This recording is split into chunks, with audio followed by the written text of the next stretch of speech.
Hello, everybody, and welcome to the tracc.eu Nations Cup. Today we've got 23 drivers all lined up representing 5 different countries as we enter a Clash of the Nations to see which country has made the best GT3 race available to us. I'm joined today in commentary booth by Julian Strasser and Soleil. Hello, everyone. Hello.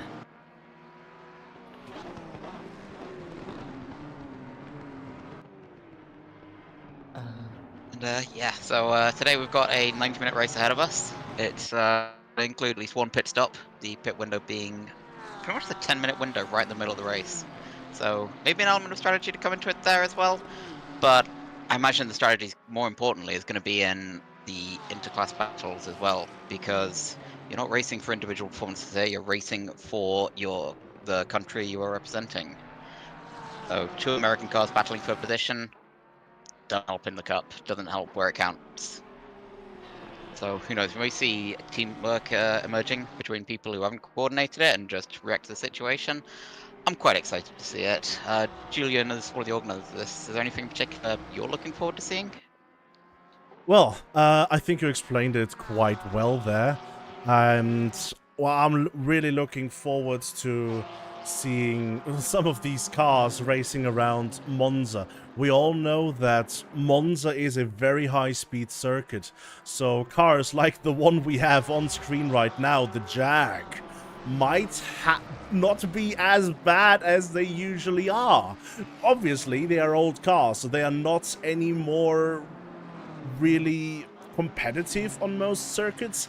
However, Monza, where it's only about top speed, these older cars, which have much less downforce, are going to be a force to be reckoned with.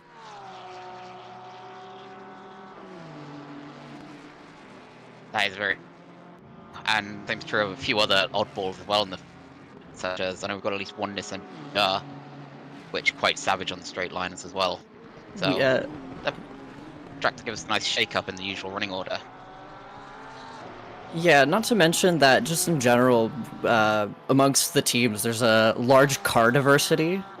So, like you mentioned, there's a Nissan, there's a Ryder we have in here as well. We got the Jags.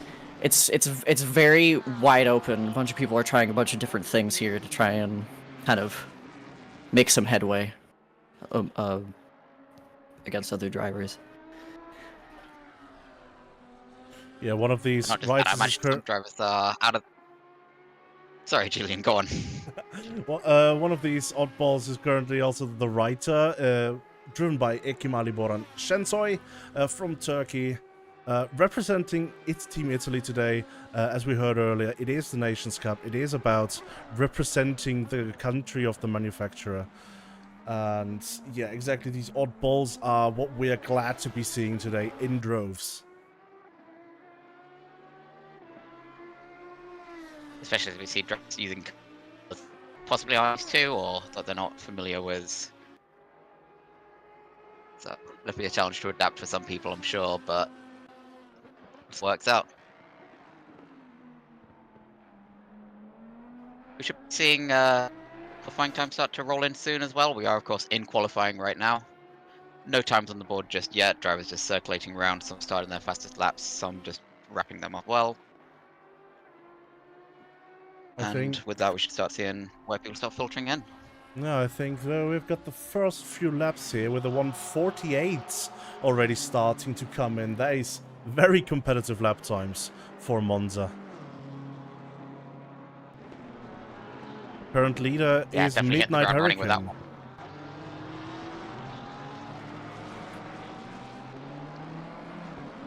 Yeah, Germany taking provisional pole for the moment with BMW in front. Even just the top 5's looking a little bit shaken up already as well. So I say that as Julian Metzner takes pole with the first 47 of the session as well in the Ford. The Ford is a car that's probably going to have a lot of advantage at this track. It's a very high-speed track, and from my personal experience driving the car, it tends to benefit more from high speed just in general. So I wouldn't be surprised if we see the Mustangs, kind of holding more of the front grid positions at the start of this race. Let's also not forget that Julian Metzner is a very quick driver, and yeah, he is definitely looking to be getting a win today for the US of A. Yeah, it's not just obviously the car that makes you fast. Being a consistent driver also will probably put you up there. Like for example, Sensoi in the Ryder is up in 11th currently, which is the Ryder's not. I feel like, I guess it's best to say meta pick for most people, but it proves that a good driver can push any machine kind of forward. That plays into seeing drivers adapt as well, because I know that writer has a reputation to it, which probably very well earned, but you're absolutely right that a driver who knows what they're doing can definitely get good things out of it.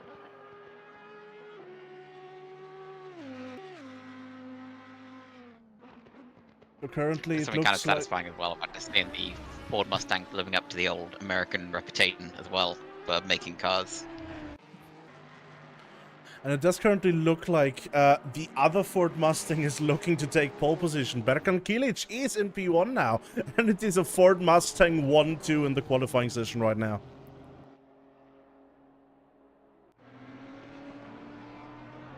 There you go, there's Team America starting off the session by painting a target on their own backs, taking first and second.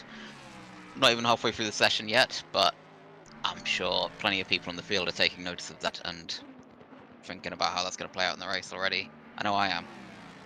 Interestingly, Team United States Racing, as they're officially called, is the smallest team on the grid. There is 3 cars for the USA participating today, whereas every other team has a few more. Let's just say a few more. They're the smallest team, and them being able to shake it up. It's only the top 2 drivers that count, but it's currently looking like the top 2 drivers for Ford is all they need. I mean, they do have large teams to compete with here, but so far they are making the most of it, as Wong sets a 147.150. And this is exactly why... Wong Go ahead. Just Alvin Wong setting pole in a Porsche 911 there as well. Again, just adding a bit more variety to that top half of the field, to that top end of the field. This is exactly why I'm so excited about this race. Is because, well, it is more of just, it's a driver. It is very large teams that are actually working and competing here in bringing the next race to their home. So Team Germany could take it home with them to race next time around the Nürburgring or the Nordschleife, maybe, I don't know. Team USA could take it home to race around Laguna Seca or Kota or Indianapolis or Watkins Glen even. I mean, there's so many choices there for the US. It will be interesting to see where we'll be going.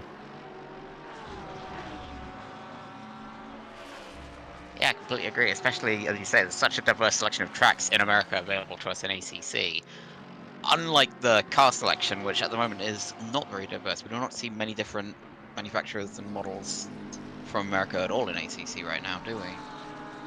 Well, I think that stems from there not being many GT3 cars from the USA. Mm-hmm. Alvin Wong, I mean, okay, yeah, fair point. Albert George is about to improve his lap time by 6/10. Oh, now the top Japanese driver in P4, Albert George with the Nissan. Not just that, but at the moment, the only Japanese car in the top 10 as well. Yes, and that is a bit of a trend from last time, still, because, well, if I recall correctly, last time it was pretty clear-cut that Team Japan was last. So, There's a bit of catching up to do, and Albert George is just spearheading that. Hopefully it will amount to something. I saw that the kind of runoff barriers were kind of crushed there in the background as we're watching Albert here. I hope that's not going to be an ill omen for how T1 and T2 is going to be on the first lap here.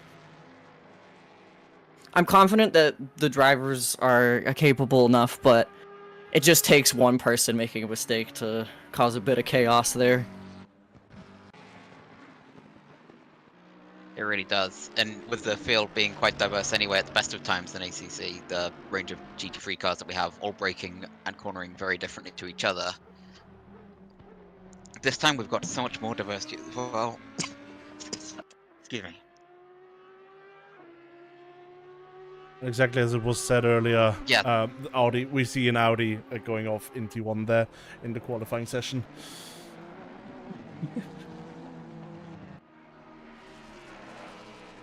Well, I guess we'll have to just wait and see on that, as we're currently watching Saudi. Correct me if my pronunciation is wrong on that. In the Honda NSX here, representing Team Japan, trying to hopefully pull his lap together here to put another car in the top 10 for Team Japan.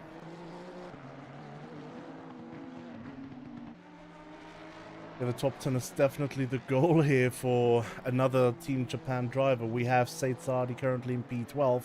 The next one is Gal Benedek in P16. And I think that is it for the people that have joined the server. Team Japan actually a little smaller than the original signups used to be. However, in the meanwhile, Berkan Kilic in the first sector is already up by 2/10 right now on their time. So looking to challenge the pole position of the Germans. Yeah, just hitting a little bit of traffic there as well. Probably not going to be great for lap time, but nonetheless, there's still a lot of space for improvement here, and Birkin no doubt in there scheming about which tenths are missing from that lap. Of course, they'll know it way better than we do. I will say the top 5 is very competitive. Everyone's within a second of each other, so I'm hoping that'll produce some good racing come the start here. Shows you that everyone within track are definitely not slouching on this. Look at the amount of curbage Kilic is taking in the Ford. I guess that's what you need to do in order to really get a good time on the board, in order to get the run onto the straights. Imagine that's one of the advantages of a car that doesn't have maximum downforce as opposed to like the NSX or a McLaren. You can just run it a little bit higher up off the ground and not lose as much, which means that you can just get your suspension right and flatten out those curbs a little bit more. It can just be worth more time. And Kilic just did improve by 2/10, but it is not enough for pole yet. However, there was a bunch of time lost in the last lap, so Kilic is definitely looking to give it another go.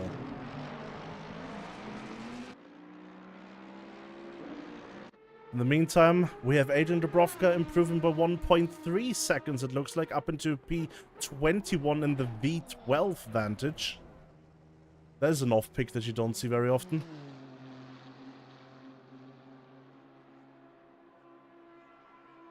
That's one of the nice things about this event, though, is it is bringing out some of the cars which are a little bit neglected, don't get the same love as some of the community favorites, and it is nice to just actually see them getting the dust blown off them a little bit and actually raced.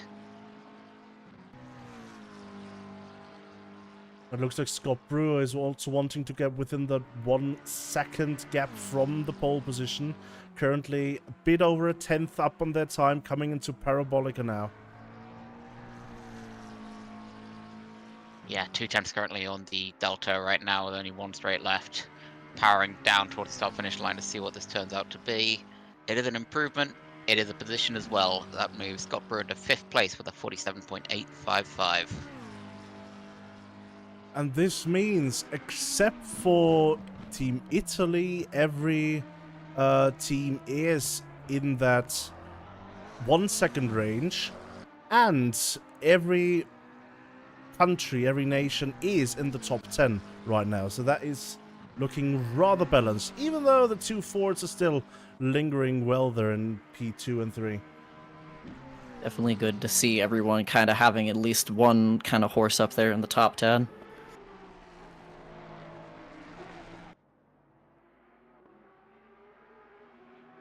Sure, but there's still that question of what running a whole race distance is actually going to look like, because doing well in qualifying and doing well in the race, very different challenges.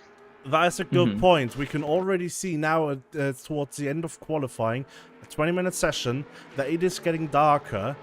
We started this session at 7 p.m. and the race session will also start at 7 p.m. So it will get dark during the race session, which is 90 minutes long and has a mandatory pit stop for tires and refueling. So it is... The race will not only be about the pace and about what you can drive, about your consistency, it will also be about potential strategy in the pits. Yeah, well, even if everyone's got to change their tyres and everyone's pit stops are going to be about the same length, there's still so much question about when you do it as well. Of, do you go for an undercut to try and pass someone in the pits, or do you end up doing the opposite to try and build up a bit of an advantage in pace towards the end of the race as well, just get one of those last minute overtakes in? A lot of complicated decisions, and I can't wait to see what people decide to do. Something I'm kind of hoping to see is, because we have these big teams, I'm curious if there's going to be any like teamwork at play between the country teams to try and get more of their drivers up the field further. Yeah, I've been thinking that as well. If anyone decides to try and stay in somebody else's way just to give a teammate a little bit of an advantage as they do an early pit stop, try and make the most of clean air, that sort of thing. I'm really looking forward to seeing how that happens as well, especially because we're going to see so many agreements come out of this that no one will have planned. It will just be opportunities that people see and decide to take, right? Yeah, it's going to be very fun to watch, especially for us, because there are so many little variables, like we've mentioned throughout this qualifying, at play here, and it's just going to make for good racing. Hopefully, all goes well. It really is. 2.5 minutes left in qualifying. We still have two Fords taking up 2 spots on the podium right now, with Alvin Wong still holding pole position in that Porsche representing Team Germany. A few drivers still looking to improve as well.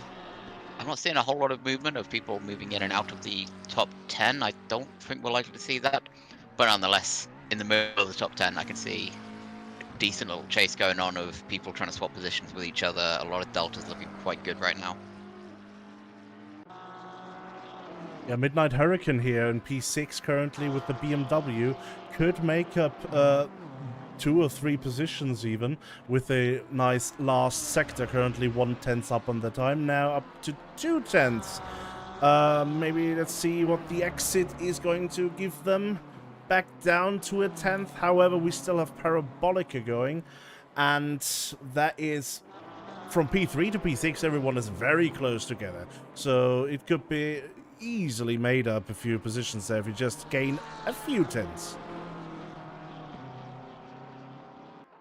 Easily, yeah, as you say that as well. We see Midnight Hurricane taking 2/10 out of Parabolica, a little bit more in fact, in the run down to the start-finish line, and knocking a Ford off the podium to take 3rd place right now with a 47.5. And this suddenly puts Team Germany in the advantage, being P1 and P3 at this currently stands. Team USA only P2 and P4.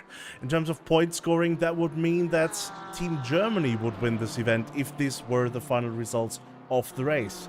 However, that is something we are still going to come up to. This is only qualifying, and it's a 90-minute race. Much can happen.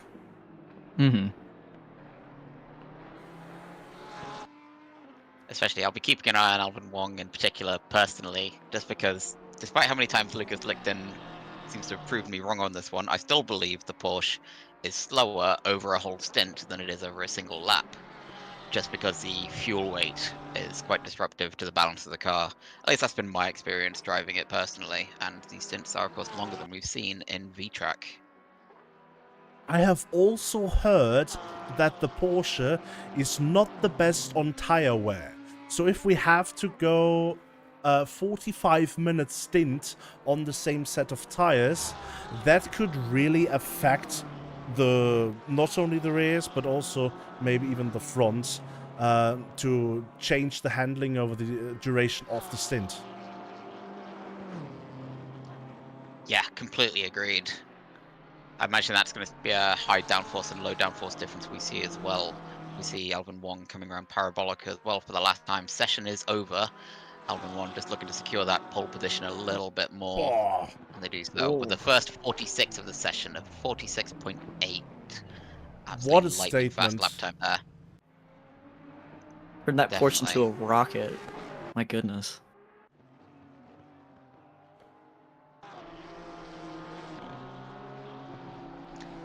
We see the session wrapping up as well. It looks like the top 4 positions are all locked in, which means our starting order will be Germany, America, Germany, America, which already looks like a recipe for some teamwork emerging as well, which I'm already excited just thinking about it. Yes, and there's, well, separated by a Japanese car in the mix, there are then 2 McLarens looking to capitalize on that, and even a Jag a bit behind that. So, maybe if there were some shenanigans to happen, the UK cars could be like, well, 2 are fighting, the third one's lucky or something. Yeah, they definitely have a lot of people to help move their whole team kind of up the standings here. I'm very excited to. What we've seen McLaren doing in Formula 1 lately of climbing back up the order to start seeing some glory again. There's definitely the potential for that to happen here as well. All right. As we go take a look at the starting order now.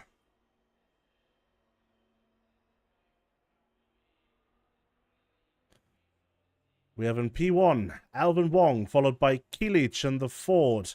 Then Hurricane in the BMW, Metzner in the Ford, Albert George in the Nissan, Scott Brewer in the McLaren, Longo in the McLaren, Ivanov in the Lamborghini Huracan, Dobbins in the Jag, Sion KP in the only Bentley on the grid.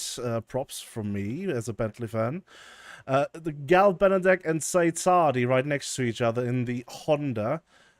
Dirty Kohai in the Audi, Bud in the Aston, Kong in the Merc, Akihara in another Audi, Christian Seles in the third Ford, Leathers in a Merc, Ivano in the Reiter, Jordan Brunch in a McLaren, Carrere in a Lamborghini, Dubrovka in the Aston V12, Kokhetov in the Ferrari.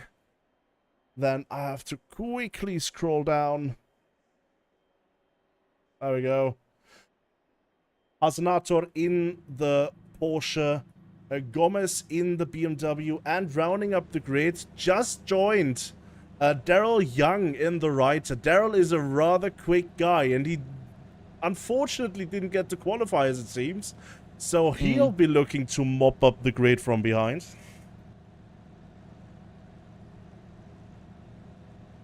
Imagine that'll be a test of self-control over the first lap into turn 1. Actually, as I see Daryl Young's gone into the pit lane. Starting for the pit lane, looks like. As well as Hasenato in the Porsche. I mean, if we're all being fair here, that might be a smart decision, just knowing how chaotic these starts can be at Monza. So, well, we'll see if that pans out for them. I mean, that is fair enough. However, they would have started in the back. So if anything, they would have been the ones to cause it and not necessarily get affected firsthand by it if they just bided their time a little. Like I said, we'll see how that all plays out as we go along. Well, it's definitely the safer option because it does avoid the risk of a incident happening in front and getting caught up in it without enough time to react. Especially with the way incidents develop in turn 1, it may be happening where you can't see it because there's another car between you and it, and you'll see the car in front of you just veer off to the side and reveal an accident that you now can't avoid. You're committed to hitting. But yeah, no such problem for Daryl Young, I imagine.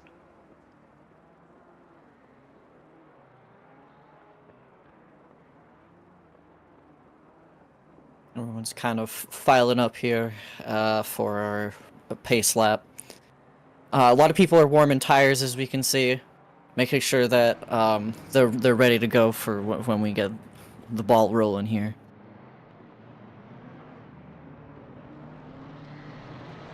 With this being Monza, I imagine the important thing to do is to warm the brakes as well as the tires for turn 1. That can make an enormous difference. Yeah, Just having the grip to brake well, it doesn't count if your brakes aren't still cold. How do you guys warm up your brakes? Because usually what I do is I am on the brakes the entire time, but also on the gas. And I know that there's 2 ways of doing that. One is the one that I'm doing, and the other one is start, stop, start, stop. Which one are you? Yeah. I personally go for the start, stop, mostly because you've just revealed new information to me. I did not know that was a thing you could do. I thought that was the only method. Yeah.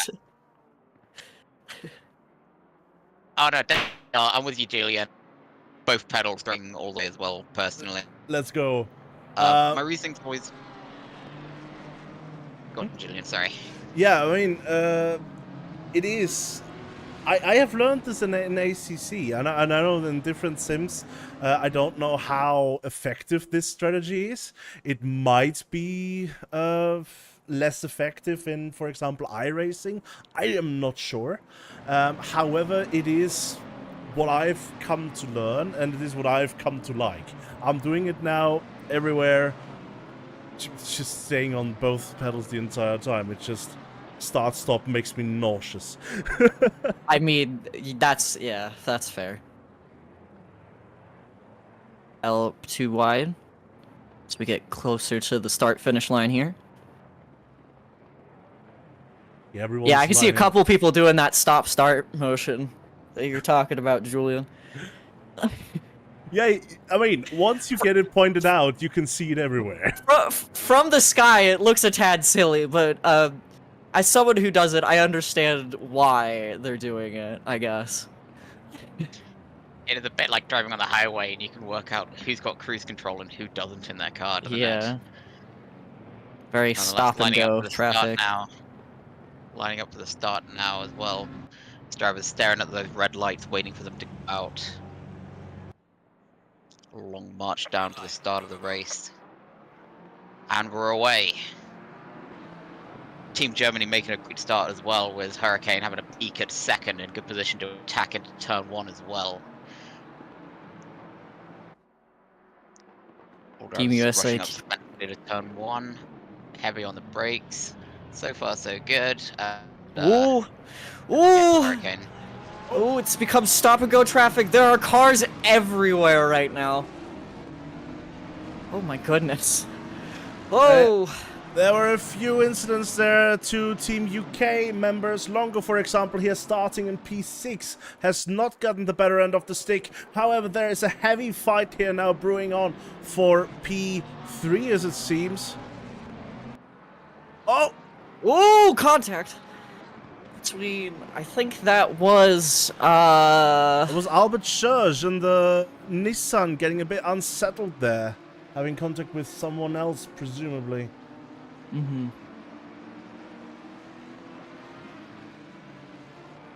I will say, Team Japan, their team is starting to make their way up from the top 10 here. Definitely starting to make moves. I don't know if teamwork is at play currently at this point in time, but starting to see some teams positioning shift here through that first turn. Really spicing up the race here. Ooh!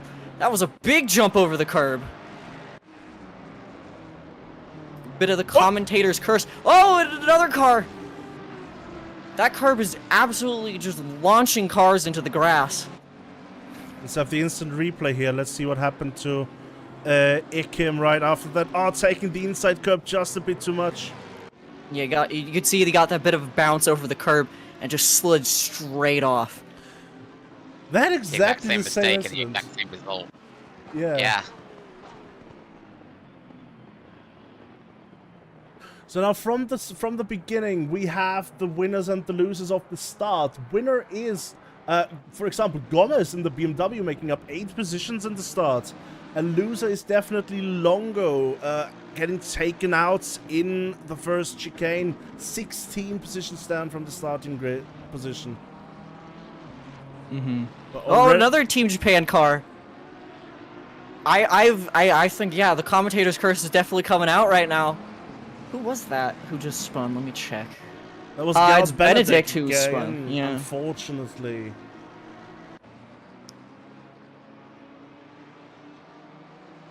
This means, however, that there are some battles going on. Penelope Dobbins, for example, here in the Jag is being hounded down by Albert George in the Nissan. We know that both of them have the straight line speed. However, the handling of the Nissan might be a little better due to having more downforce. Mm-hmm.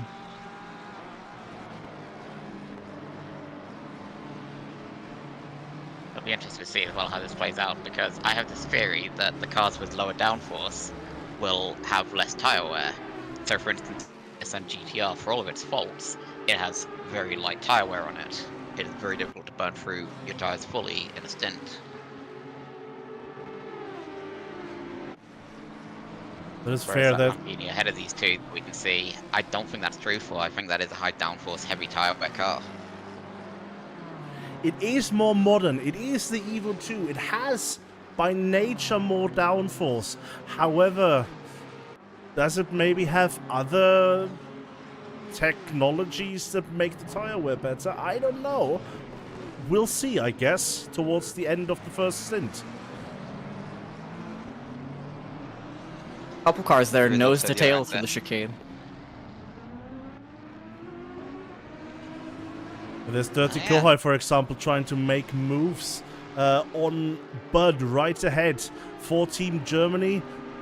The Brits trying to take away from Team UK with the German car. Yeah, okay, sure. All's fair in love and wars. As the Bentley of Seong KP breaks very late, as the Bentley does, it almost catches the rear there of Dirty Kohai. Two drivers we know each other well, so no doubt John KP seeing potential opportunities here. You can just put up a driver who is desperately trying to find a way around Bud and begin using Bud as a shield to keep young KP back.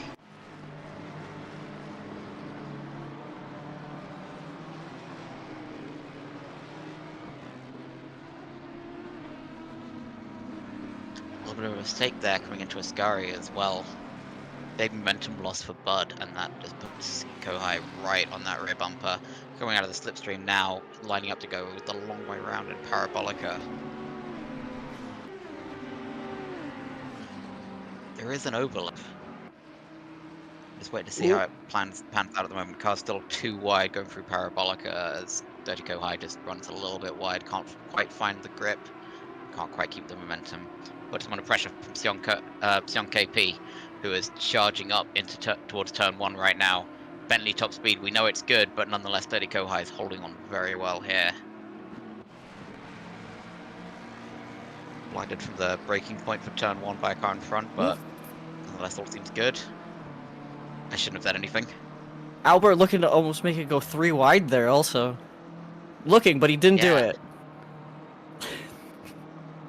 That would have, if they went for that move, that would have been definitely a brave one, to say the least. Would a bit of contact there between Dobbins and Ivanov. Dobbins and Ivanov, yes, correct. Yeah. Ivanov trying to go for that move. Very risky move going to the inside there. And Dobbins just turns in on them, turning around the Lambo. I mean, we do have post-race stewarding for this. Let's see how they will decide.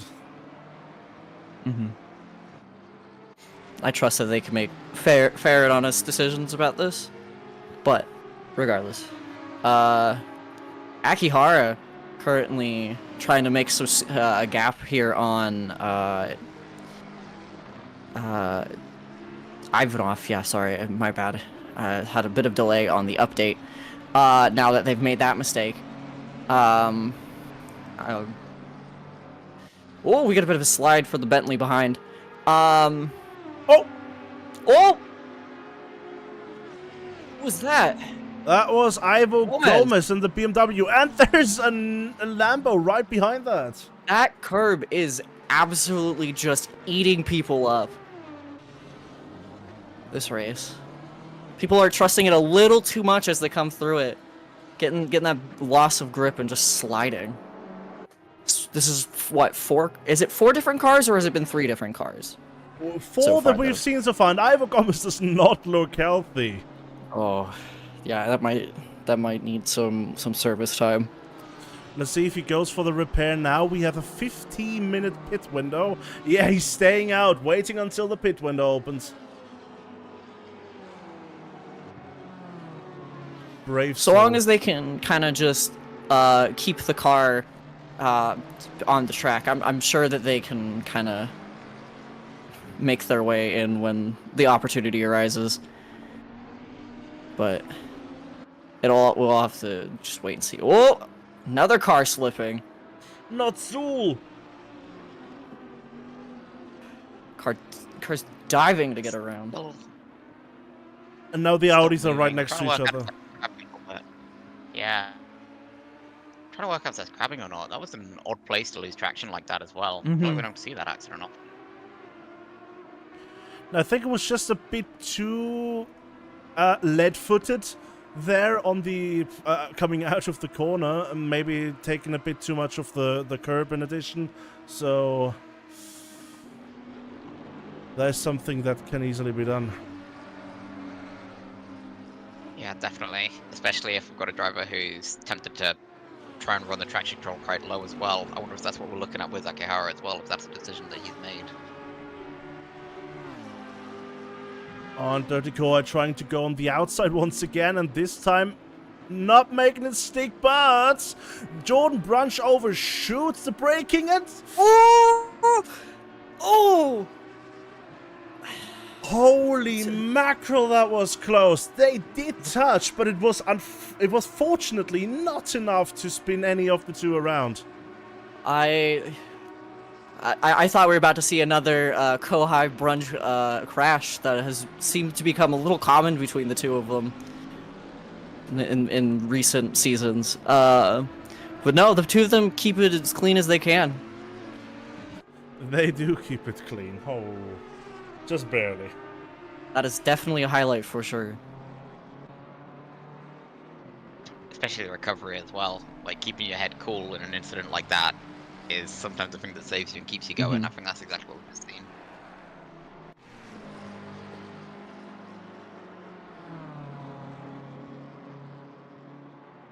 Albert Schurz is still the leader for Team Japan right now.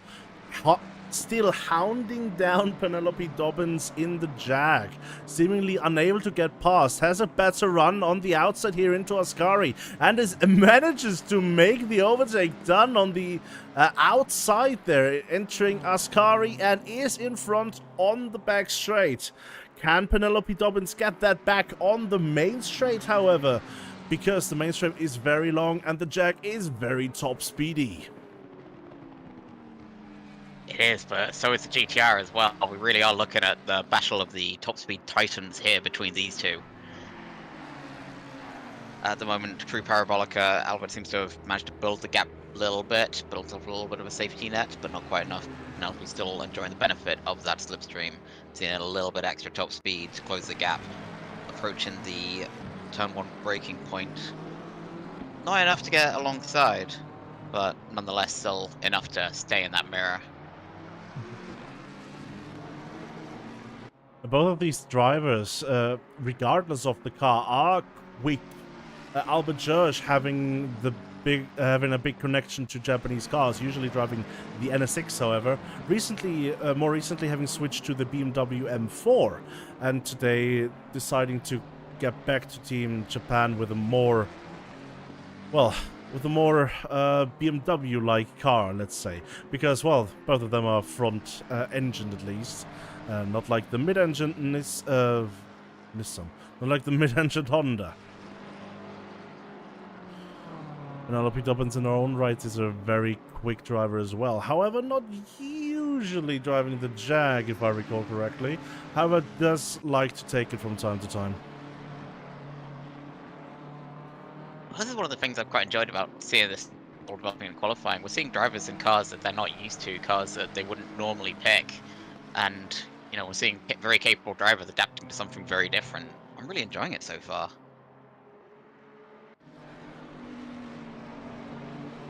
Now, the battle, it seems, is that currently Sion KP is hunting down Ivanov, who maybe has a bit of a damage. After all, we saw the crash earlier. I don't know if anyone noticed that, but someone got off into the gravel trap there, the last chicane there. I mean, at this point, should we be surprised? Honestly, no. At that turn, a lot of people are having a really tough time. So it's just another one for the kill count, I guess.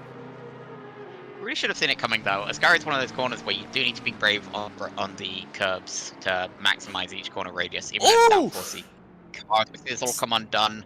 Sion KP just breaking a little bit too late and spinning Ivanov round. Ivanov not having a good time this race. I mean, the dicey.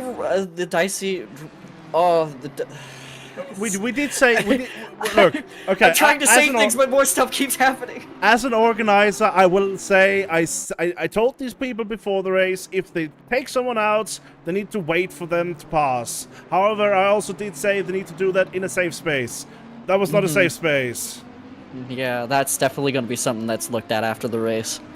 Kind of thing where just leaving it a few corners, kind of thing where it doesn't matter if it takes a little while. Getting it done is the important thing. Just one accident followed by we got a bit of contact between the Jag and the Aston. Yeah. Let's see this again from another camera angle. It's just the Audi braking a bit too late, or the Aston braking a bit too early.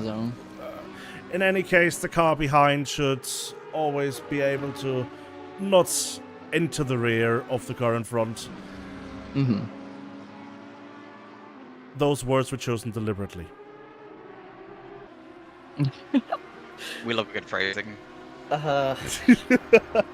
We love a good out of context clip. Further back in the grid, we have two race, crashes. We have Ivo Gomez and Florian Christian Selles, who are right behind each other on the straight, battling it out for P21 right at this moment. Unfortunately, I think both of them had to get to the pits already. However, Ivo Gomez looking to take back this position, catch up spaces, because he can drive quicker than this.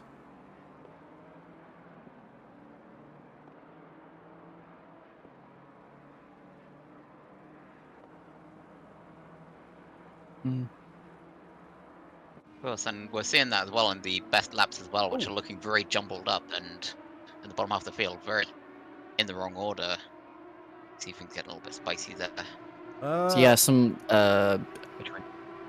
we just saw Adrian Dubrovka there getting it a bit unsettled into T1 and having to take the access road, losing 3 positions. And almost getting rear-ended there by Daryl Young in the Reiter. Both of the Reiters, by the way, hovering about that P15 overall space, which is quite a good showing for such an old car. Yeah, it really shows the skill of the drivers behind the wheel here. Yeah, there's the side swipe, little door banging. I was kind of waiting for it. I was expecting it. Yeah. Through these last couple turns, that's where most of the contact's kind of been happening. I was just kind of bracing for it to be a lot worse than it was. Yeah, we do remember Daryl Young started from far behind, Now, both of the riders are also now past Jordan Brunch, so now in 13 and 14. They're making their way up the field.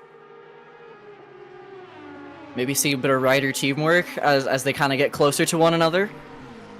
See them maybe higher on the grid, hypothetically. It is definitely good to a see. possibility. It'd be cool to see that kind of underdog story kind of develop here. Especially with the cars not being the most up to date spec-wise. Oh, and we see someone heading into the pits there. That's Jordan Brunch. Oh yeah, that's damage on the front. Yeah, that bumper looks like it's holding on for dear life. And that is really unfortunate as well, because the pit window opens, should my maths be correct, in 2.5 minutes.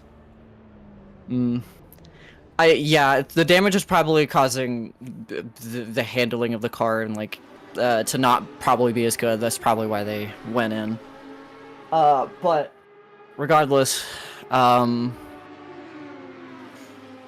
yeah, that doesn't look very great for Jordan, unfortunately. Imagine that even a stop like this, even if Jordan had held on a little bit longer, it probably wouldn't have been enough to make it to the end of the race without an extra pit stop. Because even an hour and 10 minutes is a very long way to go on cars like this. These tires do not last that long, and in a lot of these cars, the fuel doesn't either. Very true. Also, the rider doesn't last very long without having to do an overtake, it seems. Yeah. They are the two of them are really pushing this car to the limits here today. It's really fun to see. It's really fun to watch. Because one of them goes off in the gravel trap. Sensoi kind of losing grip there. But no, it's really good to see the two of them pushing this car to its like absolute limits here. I mean, in our regular season coming up, Ekim, Alibor, and Sensoi does race the rider in the V-Track season in the upcoming one. So I guess this is sort of final practice race before the V-Track season starts for them. And Daryl Young is a teammate of theirs, IRL, so I think they're just working together to really improve Ivano's skills in this car. As this side-by-side leads to door banging. Door banging, trading paint here as we go through. And the rider maybe taking 2 positions out of this. Yeah, Young's definitely taking the most out of this opportunity here. Trying to get past, I believe that's Akihara. Oh no, that's Kohai, my bad. Yep, that's right. We're also looking at the second place. A little bump drafting on a track that doesn't require it, and the two of them back there getting around. Sensoi parting them like the seas, like they're Moses, to get through. What happened there? Oh, yeah, right on the back quarter panel there. Yeah, the Audi just got offline there, being overtaken last second, and tried to go back onto the line. However, there was an Aston there.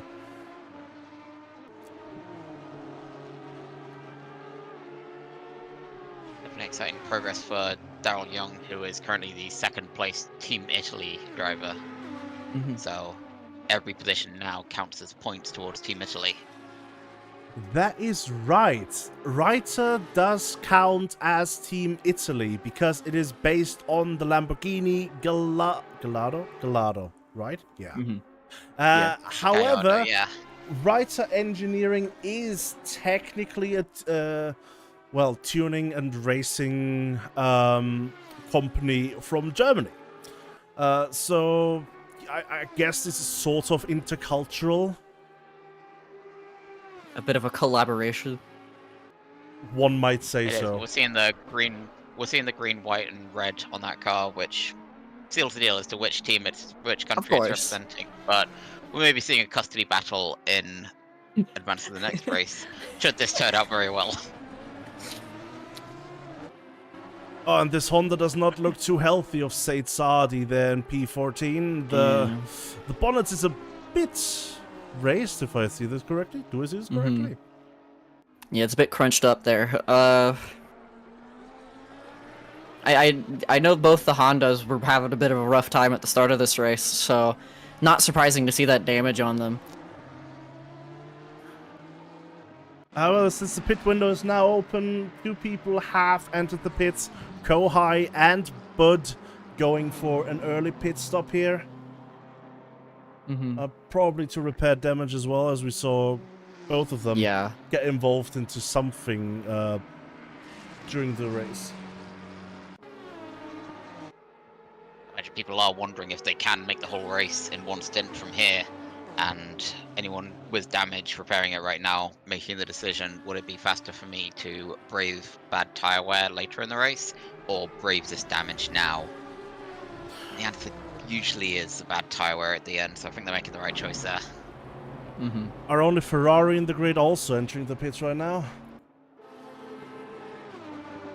Yeah, I mean, most of the cars in ACC last about 75 minutes on a full fuel tank. However, that might be different on Monza because, well, I think you use quite a bit more of fuel here than you would in a more technical track. So getting around for 60 minutes is quite risky. Yeah, there's a lot of opportunities here to just put the foot to the floor and just kind of push that top speed. So it's definitely going to use up a lot more fuel in the long term, as opposed to, like you said, a more technical track. So we'll see how that begins to play out as time goes on. There's one thing I'm scared of here, as I was watching Said Sardi, is that the cars around Sardi already have the lights on, and I hope that Sardi only does not have the lights on because of the damage. But then again, the rear lights are also not on. I just hope everyone remembers that it's getting dark and they have to turn on the lights. I mean, they're going to be in for a bit of a shock when they can't see anything, so if that's the case. But I'm sure they'll probably be getting on sometime soon. The game definitely gives you a lot of warnings about it. It does not make it a secret that you need your lights on. Yeah. It gives you quite a big brace window as well to actually turn them on. I think it's 3 laps it gives you. They decided Saudi, yeah, loses as well. a bit there. That corner, the exit of Ascari, once again, at this time not quite going in for the kill, but definitely trying to. Take another victim for sure, yeah. That Ascari is just becoming the danger zone, and I'm sure the drivers on the track are taking note of that as well. Some people probably are going to try and use that as an opportunistic moment to make positions, maybe force a mistake.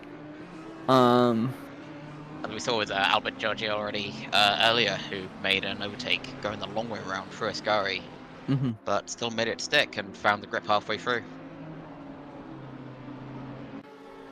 It takes courage for sure, but it's definitely one of those corners that separates a good driver from a great driver.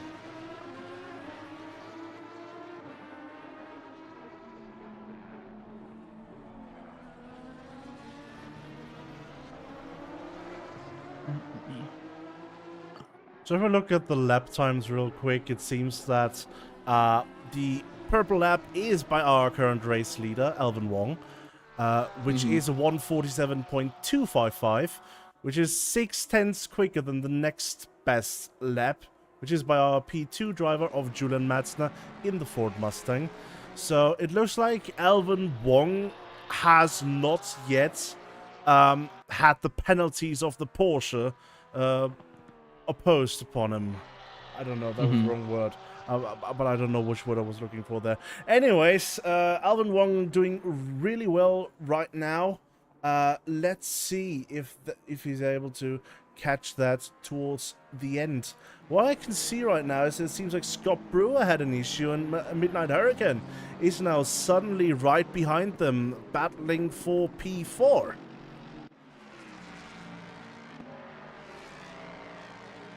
There's a good position for Team Germany as well. Midnight Hurricane, of course, the second place German car right now. So, with Ford taking up second and third on the podium, then Midnight's no doubt thinking about trying to clutch back any kind of progress they can. Yeah, for sure, because not only do they have to worry about their own position in this race, they also got to worry about their team's points if they want to, you know, have any sort of long-term success. Also, if they want to have next year's, or is it next year's, or is this between seasons? Correct me. Seasons. Between, yeah, next after next season's, they definitely want to bring this race to their home turf in Germany. Oh, I just saw the lights of the Bentley there just kind of flashing. Oh, that's why. Yeah, definitely a wall would do that. I will say, as an experienced Bentley driver, this happens very easily, especially on the exit of that corner. Oh, yeah. The traction control of the Bentley is not so very intrusive. You cannot be lead-footed on the gas in the Bentley. If you are, this happens. It's high risk, high reward. Well, not really quite on Monza, because the Bentley's strength is acceleration, and Monza is not an acceleration but a high-speed track, which is the weakness of the Bentley. However, this perfectly makes Sion able to... well... This decides his strategy for him to enter the pits right now and do the mandatory pit stop. Yeah, because as the race goes on, it's going to start getting darker, and you do not want your lights flashing. As someone who's damaged the lights of their car before in ACC, it's quite terrifying when you suddenly lose almost all visibility in front of you, just because of a simple bump. Especially with braking being one of the things that is bad for that connection anyway. Like, you can have the lights on and feel okay until you slam on the brakes, and all of a sudden, that accelerating force just shuts the light off, and you can't see anything until it's time to turn in.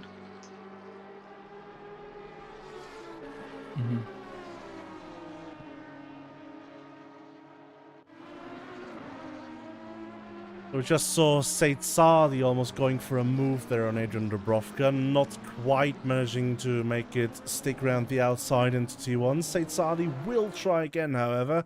In another, just 2 spots up ahead, Daryl Young is now right on the rear of Zula Kihara. Already in the top 10, the writer, the first of the 2 writers, is trying to get P9 now. Currently also our fastest running team entrant with a fastest lap of 49.2, making the most of that pace to just try and make progress through the field. Getting very close to the back of that out right now. Really enjoying that slipstream coming up to Parabolica. Oh, and really using the straight line speed and the lack of downforce there. Oh,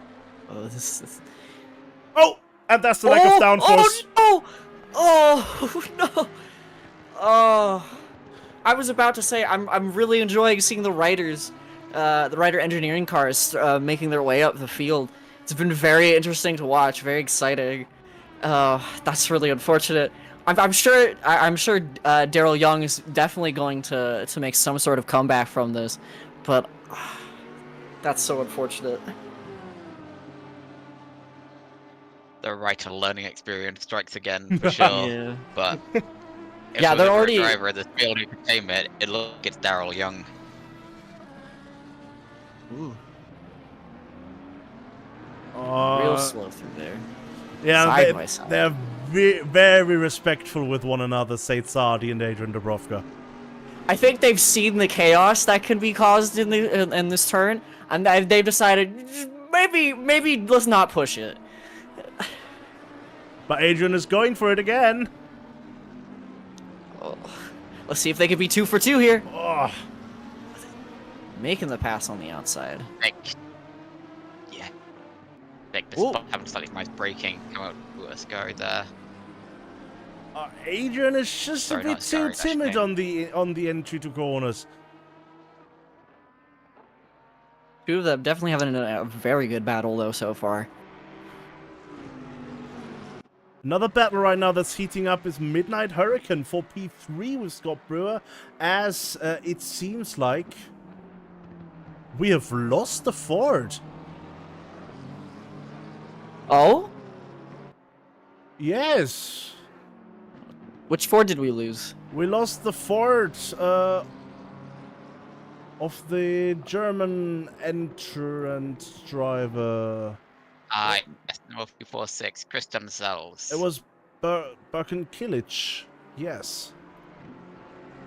Birkin Kilic is gone. That means Julian Metzler is now the sole American vehicle driver in the top 14. Mm-hmm. Definitely a lot of weight on their shoulders now. Got a whole country riding on it. If not impossible, since the top 2 cars of each country score the points that are decisive. Well, if you're alone up there, I mean, this sort of feels Texan now, like Lone Star driver or whatever.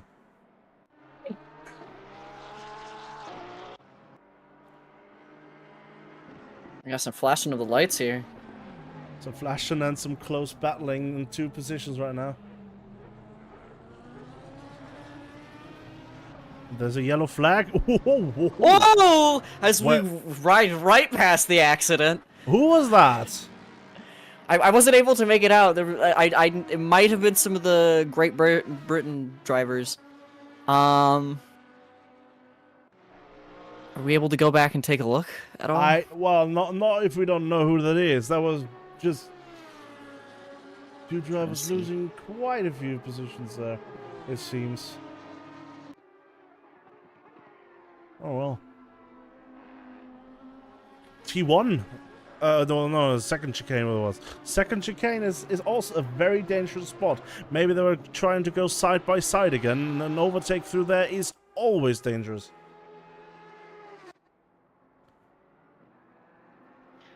It is. We've seen it catch out so many people today already, and I'm sure our entire career history is full of mistakes there, possibly our own.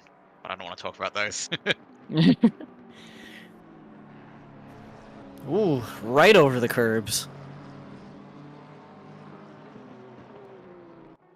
Some people have a bit more trust in it than others.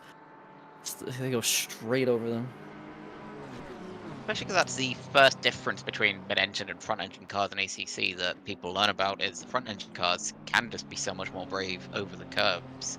Looks like Midnight Hurricane trying to make the most of that advantage right now and just have a little bit more courage and trust the car to stabilize itself if there is an issue.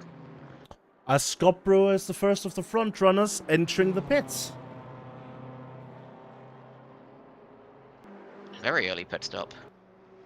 It is a rather early one, maybe trying to get the tire pressures a bit down, up, since the track is cooling down with the receding sun. That's a very good point.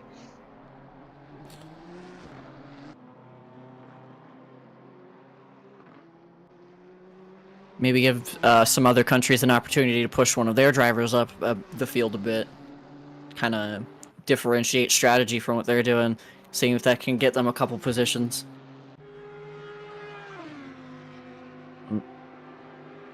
Yeah, that is a good shout. Maybe just leapfrog them by a little bit there. We see Chen Soy just pulling out of the pits as well. Currently a lead car that has pitted now. For a few seconds. Never mind, that's Scott Brewer. Sorry, yes, if now it's Scott Brewer. Yeah. Okay, that makes more sense. I will say, Daniel Young, speaking of the Ryder cars, Daniel Young is... Oh, Daryl Young, sorry, my bad. Daryl Young is up into top 10, 8th place. Definitely making big moves. Yeah, it's hard to say right now, like, how much of that is actual progress in the race, because this could be people who pit will just re-emerge back into the top 10 later. But nonetheless, it's clean air for Daryl Young, who's no doubt quite keen to make the most of it, especially after the time loss in Parabolica we saw about 5 minutes ago. Alright, 2 cars behind Daryl Young is, for example, Scott Brewer, who has already pit, and who definitely was ahead before the pit already. So that is one of them. As Albert George now, the lead Team Japan car, is coming into the pits. seeing a lot more pit stops happening early than I was anticipating. Seems a lot of people just want to get it out of the way. Mm-hmm. I wonder if you might be onto something with that theory about it being related to tire pressures. I I imagine they drop quite quickly and then slides out, don't they? exactly. Sounds They can drop very quickly. As you see, the track temperature is already down to 20 degrees Celsius, and previously I think we started at 25. And so if the tire pressures drop too much, obviously you're going to lose a lot of time if it's not in the optimum range. So I think the people started on the optimum pressures, and now it's starting to get to that lower edge. So people are coming to the pits now in the hope that the track temperature doesn't decrease too much in the remaining hour. It's definitely putting a lot of faith in the long-term running ability of these cars as well. Any car that's going to struggle over a stint, we're probably going to start seeing it here. So that'll be the high downforce cars with more tyre wear. They'll be the ones to watch and see how well drivers can manage that. I will say we're about 40 minutes-ish in, and there's already been so much happening on track today. A lot of people moving because of many crashes. It's been keeping the racing really interesting. I'll be honest, that's Monza for you. As we just saw Adrian Dubrovka lose connection, it seems. No, he's back. Just cutting out for a few seconds there, it seems. Lucky that he's still in. Mm-hmm. Yeah, always a relief when you see it recover, because no one wants to lose a race like that. Yeah. Ooh, the Bentley and the Mustang going side by side through there. I think there is Julian Metzner currently lapping the Bentley, unfortunately, for Bentley lovers around the world. Mm-hmm. I still every time they go through that turn, they take a lot of that runoff. It makes me tense up every time they go through there. It can be rather sketchy, that is correct. It can be, but it is also extra radius. And if you can get to a point where you don't need that much grip for it, it can be quicker. This is a battle for position, though. However, here Scott Brewer looking to take P6 away from the Writer, who is currently on a different pit cycle. Oh! Ooh! Oh, they go. Oh! I was about to say they go around. No, they saved it, but not what you want to see. Especially if you're just getting out of the pit lane there, you don't want to eat up your tires spinning like this, getting into wrecks like that. In the end, this also doesn't help either of them, because they are on different pit cycles. So Daryl Young not having pit yet, Scott Brewer having pit already. Both of them are losing time despite the fact that they technically don't need to battle. Mm-hmm. They may not need to battle, but currently TK is doing pretty well in the standings, so that may well been an effort to just slow down Scott Brewer's race a little bit in the long run, potentially turn it into one more position later, even if it is for another Italy car. We are, however, approaching the half... Brewer is very frustrated, though. Yeah. We are approaching the halfway point of the race, and Julian Metzner is now exiting the pits. Receding the final podium position to Penelope Dobbins in the Jag. Speaking of underdogs like the Raider, the Jag is definitely another car I want to keep my eye on during this race. Just because, as obviously as we mentioned, it's not one of the better cars on the track, but definitely the driver bringing out the most in it. It's just that car diversity, allowing people to like show off how good these cars can be with the right driver. So they almost go to the gravel trap there. Yeah, especially because Penelope Dobbins has done a very good job of setting up that car for success in this race. I'm expecting after the pit stop cycle for that position to still be very, very good. 100%. Kohai and Zool are currently battling it out here. Both Team Germany, both in the Audis. We'll see who can get the better of who in equal machinery. Let's come down. I believe this is one of the back straights. Ooh, Kohai getting a bit of that curbing. Right here. Yeah, especially coming past the danger curve here as well. No drama this time, but yeah, nonetheless a dramatic overtake. Just one of those corners where every overtake in it feels dramatic. Especially through that corner, just seeing how many people have just lost their footing through there. It's just like it doesn't matter how far apart the cars is. You're holding your breath, praying that everyone makes it through safely. Oh, for sure. Especially because if you're losing downforce to following somebody else through that corner, it can be quite emotional. We come back to Scott Brewer and Daryl Young. Daryl Young, of course, not pitted yet. Scott Brewer on heavy fuel but fresher tyres. Still not able to find a way around there. Just having a little peek up the inside, but had to back out of it. Just leave it be for the moment. Scott must be getting rather annoyed at this point, I reckon. Not being able to pass the car that he's technically not fighting. But Daryl Young is just not letting Scott pass in any way. And he doesn't need to, according to the rules.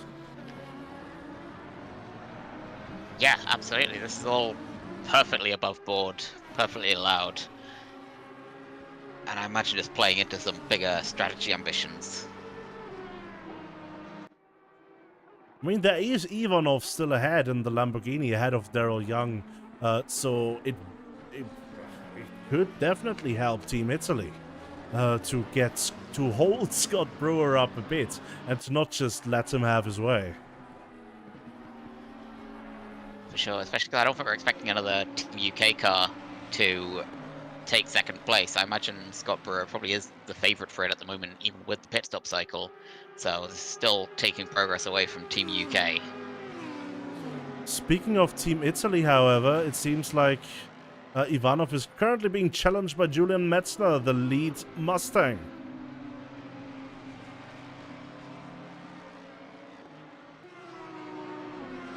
Them going nose to tail through the last turn there.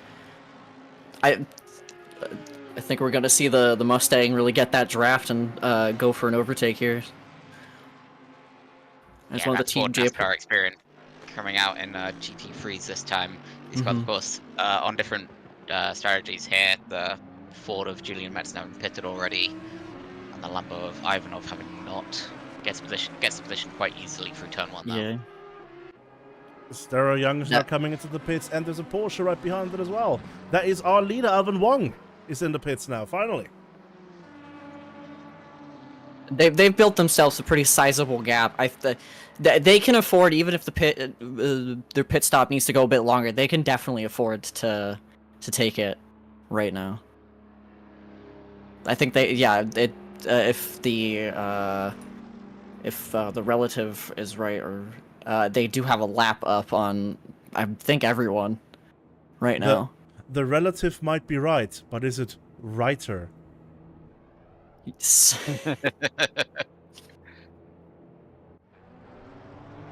Ooh. I think it is just the relative having a bit of a moment. Yeah, I see it adjusting there. Yeah, I imagine Hurricane would have taken the lead had they not pit as well. Just there. Ooh, bit of contact as well. Bit of a misunderstanding there, I think. Ivano getting offline there and letting two cars past. Almost having to stop in the middle of the corner there. That's never something healthy to do. Midnight Hurricane is also in the pits now. Alvin Wong out already and still in the lead, as Penelope Dobbins is just rushing past Alvin Wong. It's a real stop the count moment now that the Jag is leading the race overall. Okay, we have managed 50% race distance. I think that means a red flag now would mean final results, right? I agree with that, yeah. I mean, assuming you know, this is a hypothetical, right? There's not going to be any stewarding fixes. No, never, never, never, No. never. I could just see you waving at someone to put the red flag down.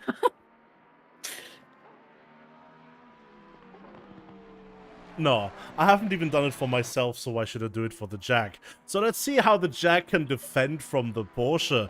I mean, this is really something I want to see. How quick is the Porsche really? I mean, it is on fresh tires now, fresh tires that have been warmed, so that shouldn't be an issue. It's still on the first lap, however, so... Top grip is not yet there. It's still looking very racy already in the draft, especially. I can definitely see there either. The Porsche heavy on fuel right now as well, and the fuel tank is in the nose of that car, so that will be pushing to understeer through every single corner on this track right now. Gonna make making this move a little bit more difficult. Wong's looking for it here. They make the pass cleanly. Not That's even good to see. overshooting. That was a great move there by Alvin Wong. Mm-hmm. And Penelope Dobbins just staying out. I guess she's just really enjoying herself in the Jag right now because she doesn't want to pit. Mm-hmm. I mean, all things considered, she's been doing a great job keeping the car up there. In the top of the field. Definitely a testament on how she can kind of go the distance in a race. Kind of save what they can to go that extra mile. Especially because any time spent wearing down these tires a little bit more makes the next stint a little bit faster, and possibly more crucially, the closing laps of the race a little bit faster as well, a little bit extra grip, and in a slightly lighter car to try and get a last-minute overtake in.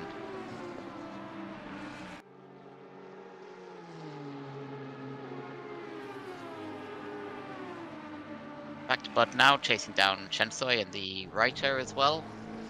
See that gap closing down a little bit. Aston with good top speed, but not enough to just get an overlap in. Slots back in behind and follows through single file through turn 1 and 2. I'm sure one of you knows your Astons better than me. Is that a V8 or V12?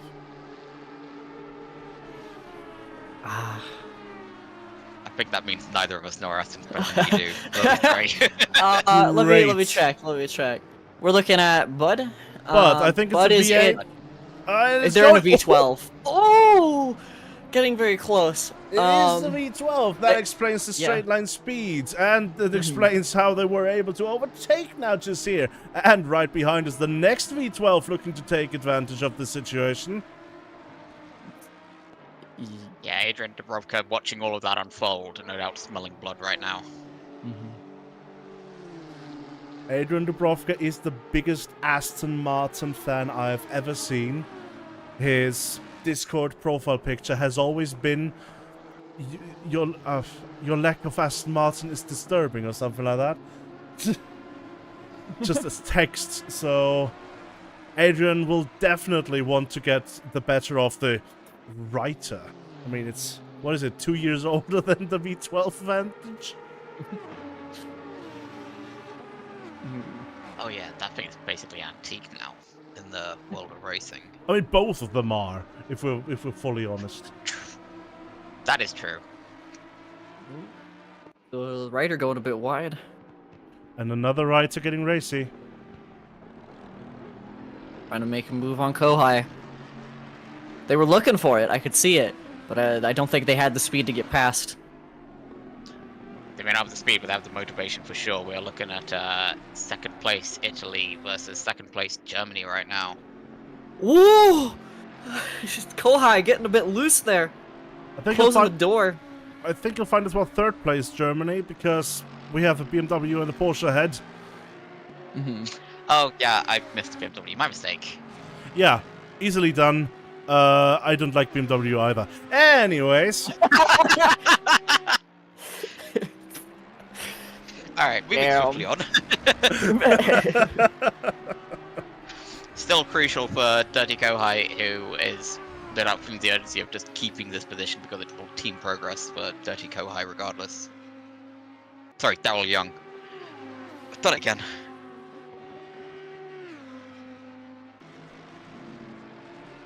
Really The interesting two of to them, see. though, regardless. Go ahead. The two of them. Were off to a bad start when 15 minutes into the race, we already started getting unhinged.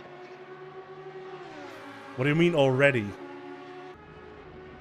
Didn't we talk about a custody battle at the beginning of this race? Oh no, For before the that we righted had car? a phrasing. Yeah.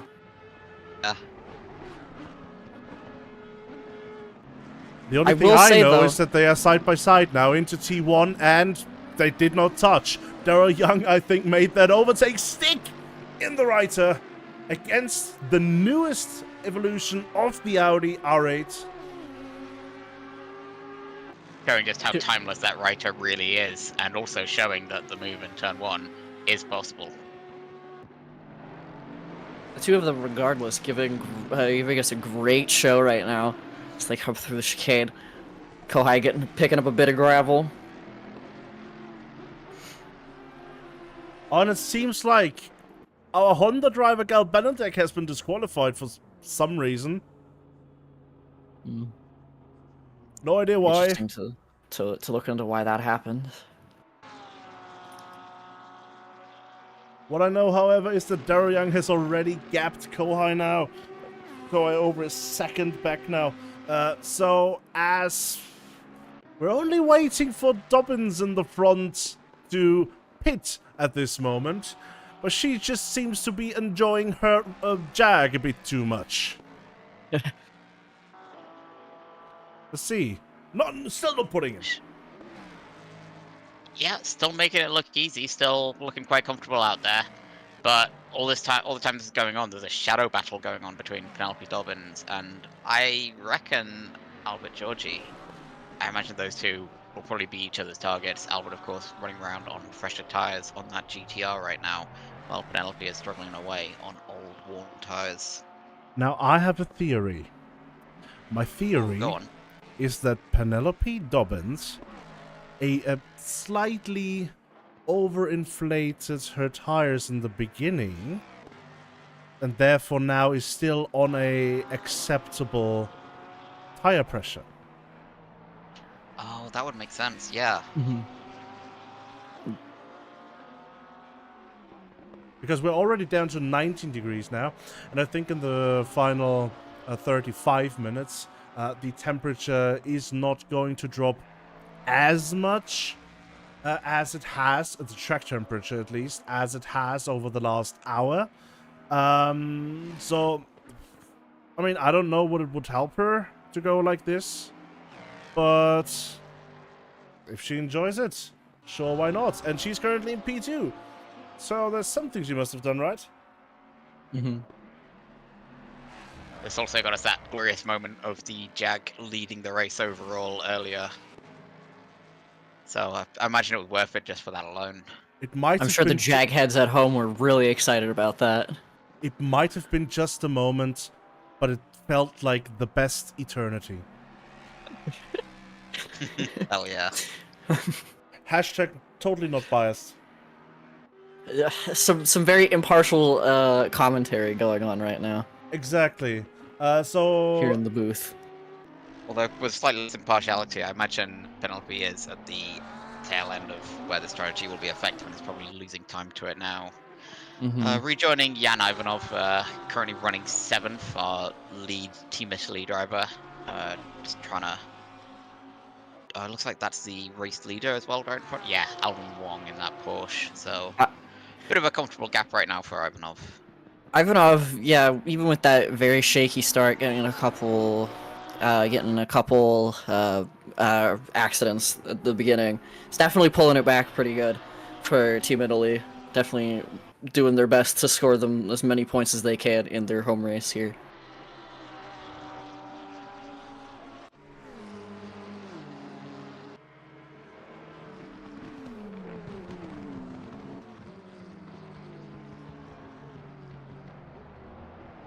Lorenzo Longo here, just navigating the turn 1-2 chicane with Albert coming up to lap them.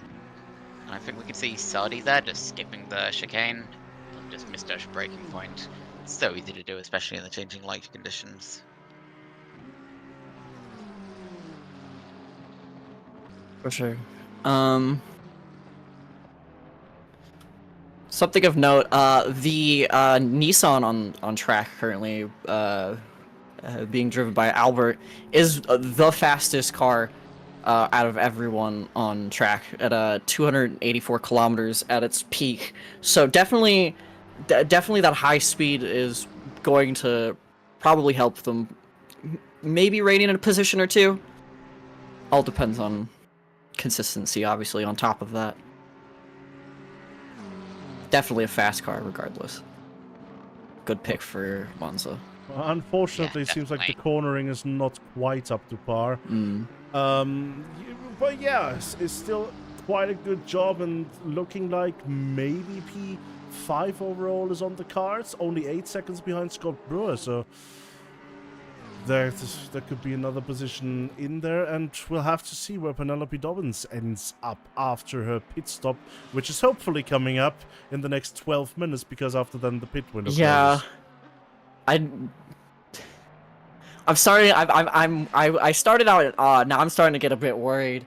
As you mentioned, the pit window is closing in 12 minutes, so I don't know if it's ideal to risk it much longer out there. I do think she's losing time anyway on the strategy, but nonetheless, if she does pit in 12 minutes, that means she will have been running that car for an hour and 10 minutes, which is a very tall order.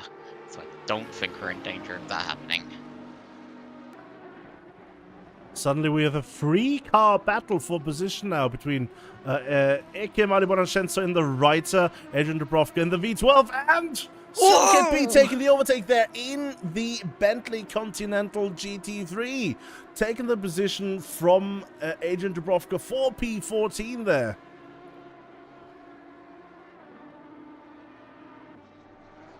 These drivers, of course, not the top 2 Team UK drivers right now, so this is all just for fun between these two.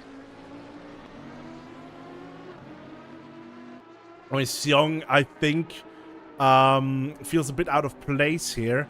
Obviously, the Bentley Continental GT3 Evo, a car from 2018, racing the Reiter, a car from 2013, and the Aston Martin V12 Vantage, which is, I think, from 2015. So I think Sion KP just wants to get past these two and to not have the shame. And it seems like you're having an easy time. They're letting get passed by Ivano. For the day. Oh, there were some sparks there coming from the Aston Martin of Dubrovka. Probably hitting the sausage curbs a bit there, a little too much. Probably just grinding it like Tony Hawk a little bit. Yeah. You don't get points for that, though, unfortunately, in this. So Penelope Dobbins is taking their pit, finally. Yeah, only half See an where hour they- left in the race as well, so that car will feel very fresh for the rest of this race. Yeah, we'll see where they slide in here. SMP 6, 25 seconds behind Albert Gersh. So basically in no man's land, unfortunately.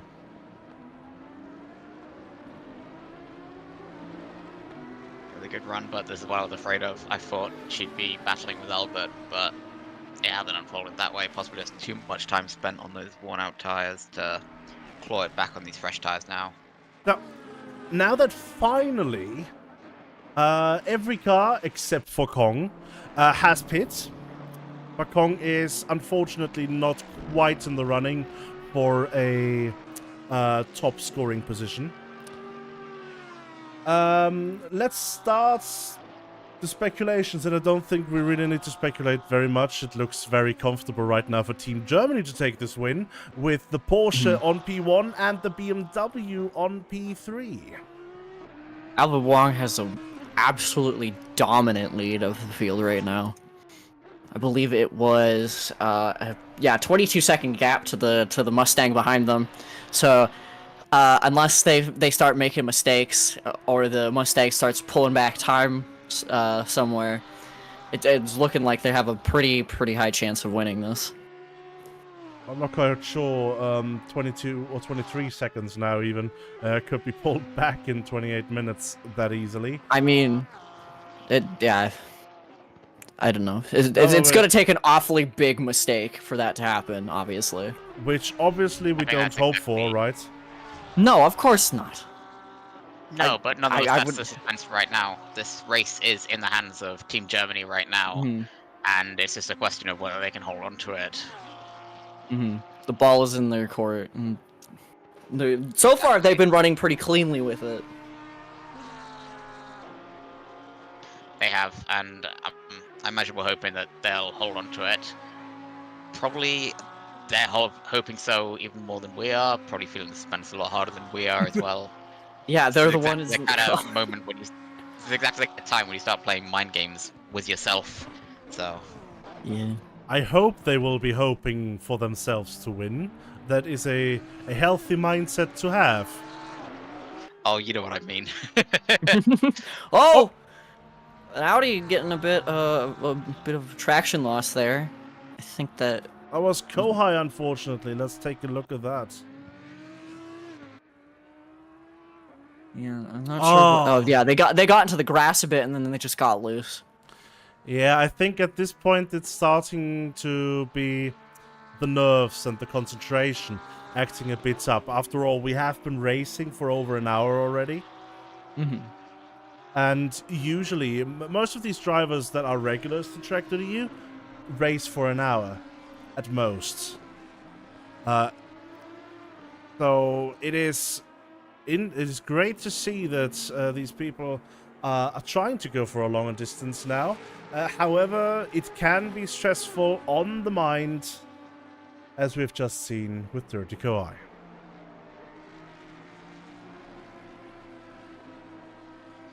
One of the lucky moments where it's fortunate to be racing on Monza. At least this is a track where there are enough straights for you to get decent sips of water during them, which is not true for every track, and that can really hurt over a long stint.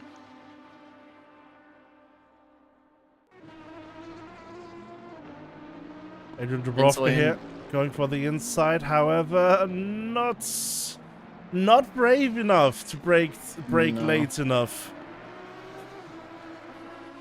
They had the speed, just not the confidence there. Sensoi,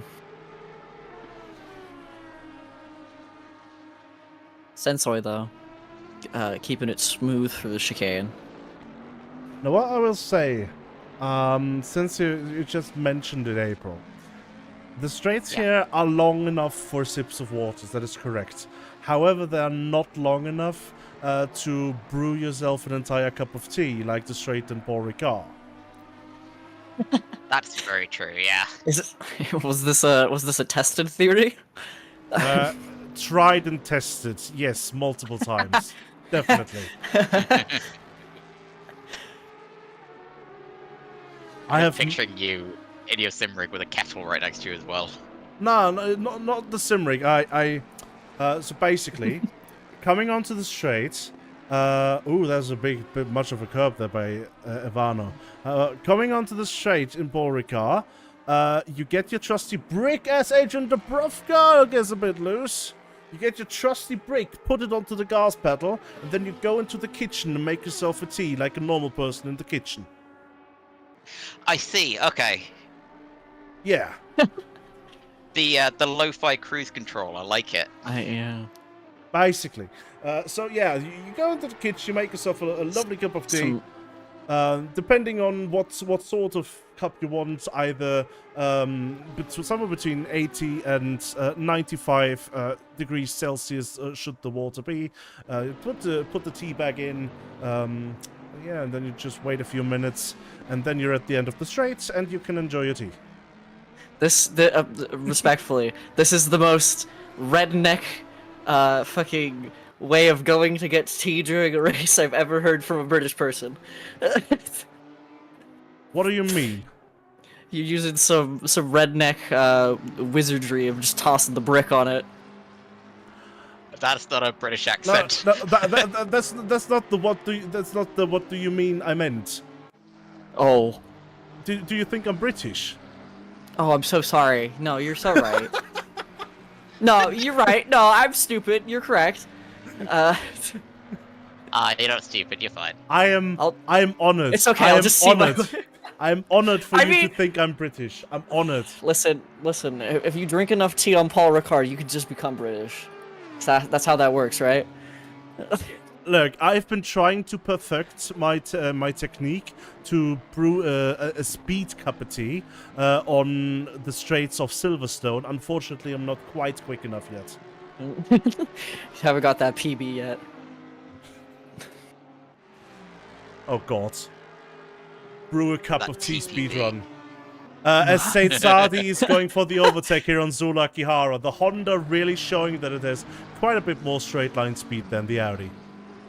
Yeah, focusing back on the race here. The Audi's lights are the Audi of Akihara's lights are flickering through the corners. I don't know if that's just like a server side issue or if they might have some damage. No, there's definitely damage on that car. I can see the hood just rattling a little bit in a few places. So I imagine there's some extra drag on that car right now, gutting its top speed. Let's take a look at it. Yeah. Yeah, it's a bit bent inwards. I'm sure a hammer could buff that out. Yeah, 1 It could, or but we're at the 15 stage of the race hammers. but we are at the stage of the race where you want to take no hammers to it because you don't want to take another pit stop. Yeah, no hammers means no good result. How'd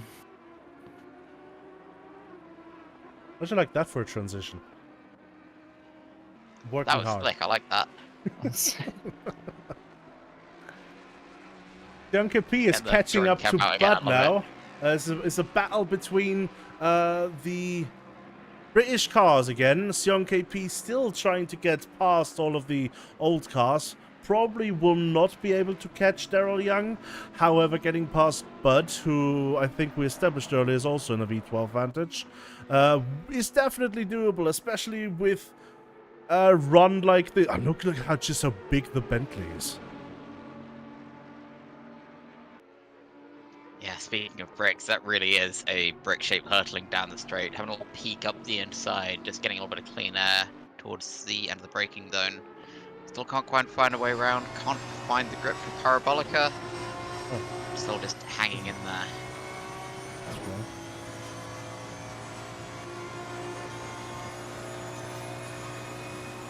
Oh, there we go. That's better. Nice.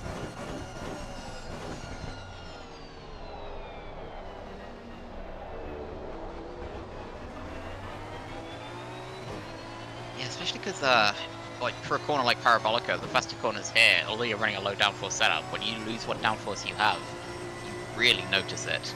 And as lines kind of cross over each other and you slot back in behind another car in the middle of a corner, it can just be like the snap of fingers and the grip is just gone.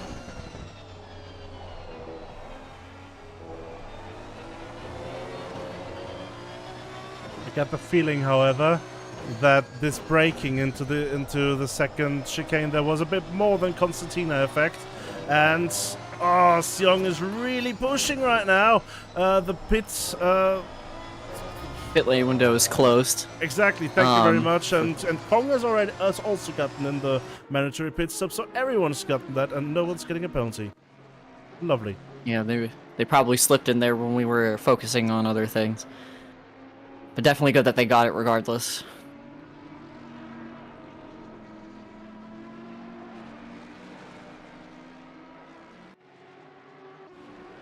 Young still coming in nice and close there behind Bud.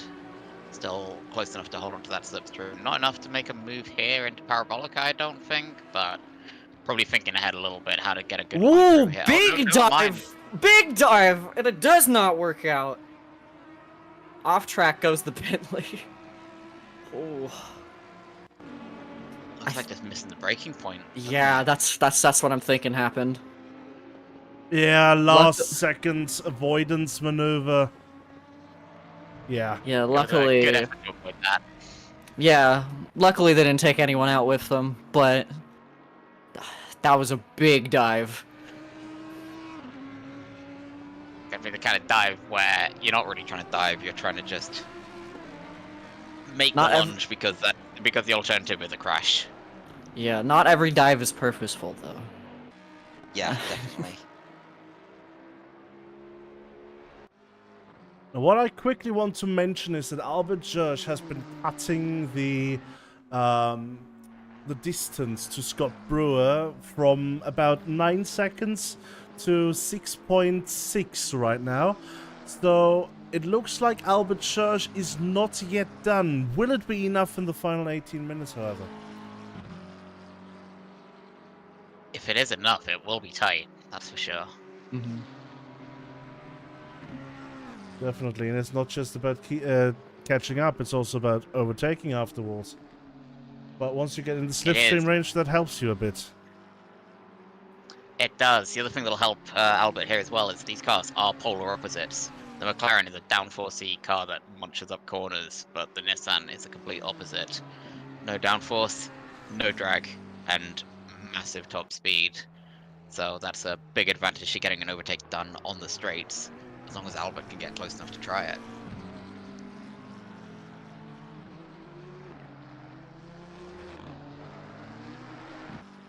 So let's go for a quick roundup. Okay.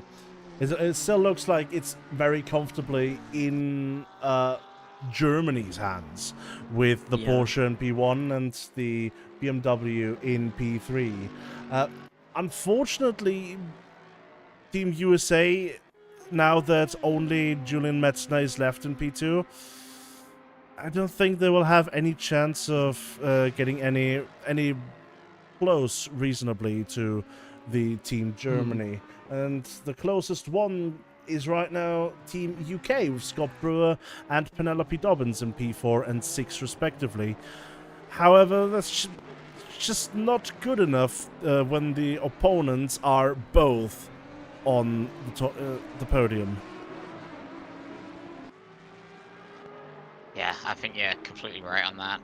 I think at the moment this still very much is in Team Germany's hands, and it's not a question of whether they can take it. They have taken it. It's just a question of if they can hold on to it. So far, they're both looking very solid, though. Both drivers doing very consistent lap times, very close to their best lap times from the race, despite the track temperature dropping. Unfortunately for Julian Metzner, who appears to be racing very well, but mainly for what could have been. Penelope Dobbins lapping an Audi here. And it looks like right behind that has allowed the Aston Martin of Bud to catch up to Zool now.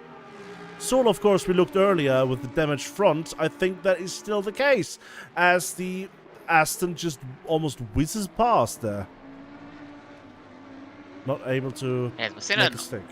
We're seeing a very odd dynamic there happening, actually, because there'll be extra drag on that Audi for sure, which is bad for straight line speed, but actually very good on the brakes. So very able to defend on the brakes there, but still looks like it's coming undone on the straight anyway. You can see Akihara just pulling out ahead before even hitting the brakes. This also helps young Cape. Oh, and the flashing headlights. The flickering head. Oh. Whoa. Starting to get a bit sketchy. And that also helps young KP, who is now only 3 seconds behind Zula Kihara, and catching. And right behind that, we have the leader of the race, Alvin Wong. I think at this point for Akihara, they're just trying to stop the bleeding as much as possible, kind of retain as many positions as possible, with just because of the damage they have to their car, and in losing them speed.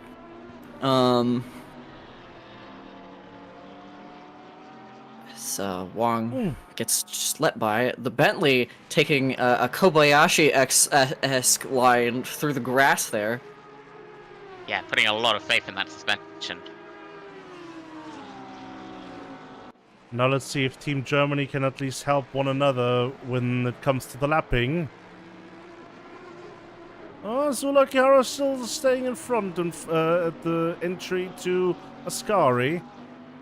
But on the exit, yeah, that's when the Porsche is easily whizzing past. Mm-hmm. May well have been Akihara making a little judgment there, thinking Alvin Wong has such a large lead. You can afford to wait till the end of Ascari, surely. You've got the time. Sion KP, however, does not want to wait and wants to get the position now. Mm-hmm. And I think they're gonna get it pretty easily because Akihara just went really wide through that turn. Yeah, run out over the marbles, and that's really bad for the exit speed. Sion KP easily pulling ahead, gets in front, but Akihara's still ready to make a lunge up into turn 1. Is he gonna try it? No, Nah, he looked decided for not it. to take it. Now this is how you know that your Definitely, yeah. car is really damaged, when you're being out-dragged by the Bentley. Yeah. Because the Yeah. Bentley is, I think, well, in the bottom 5 when it comes to top speed in all of ACC GT3s. Is it really that bad? I had no idea. It is absolutely horrible on top speed, the Bentley. Its strengths It- are braking and accelerating. It's built kind of see, like okay. a brick, so I can understand why that would it wouldn't be the fastest. Interestingly, even though it is built like this and it looks as big as it does because it is huge, it had one of the better downforce coefficients when it was actively running up until 2020, when it won, for example, the Bathurst 12 hours. It was one of the more fuel-efficient cars, therefore, as well. And interestingly, it also was one of the lighter cars, the second lightest, in fact, only next to the Porsche. So a lot of surprises in there for anyone, because the Bentley does not look like it had those strengths, but fair play to it.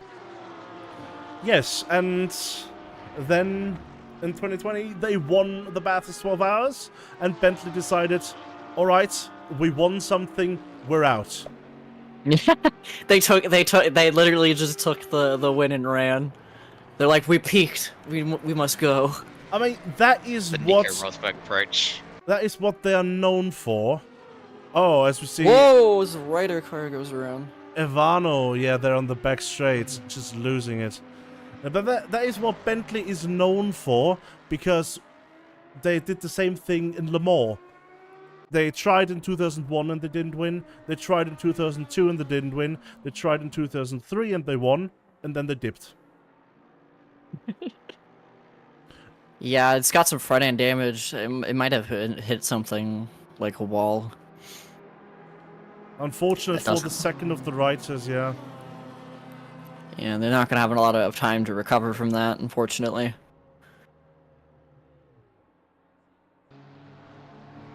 Godzilla update. Only 3.7 seconds are now separating the Nissan from the McLaren. This could actually become a battle on the last lap or something. Yeah, that is the pace to make this a possibility. Oh, that's so exciting.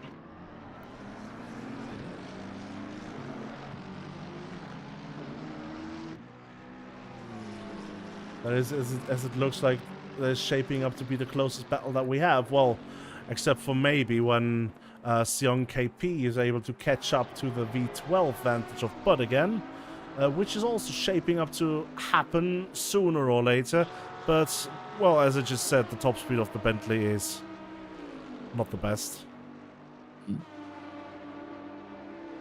So yeah, might still take a while. Nonetheless, though, Sion KP definitely showing what it can do. Putting in a good effort at eating up that gap.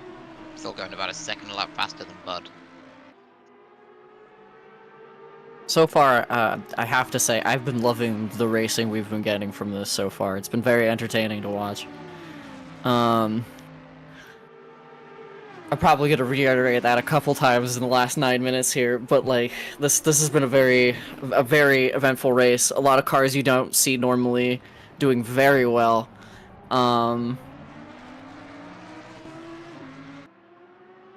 It's just overall, there's been some chaos, obviously, but overall it's been a pretty entertaining race to watch.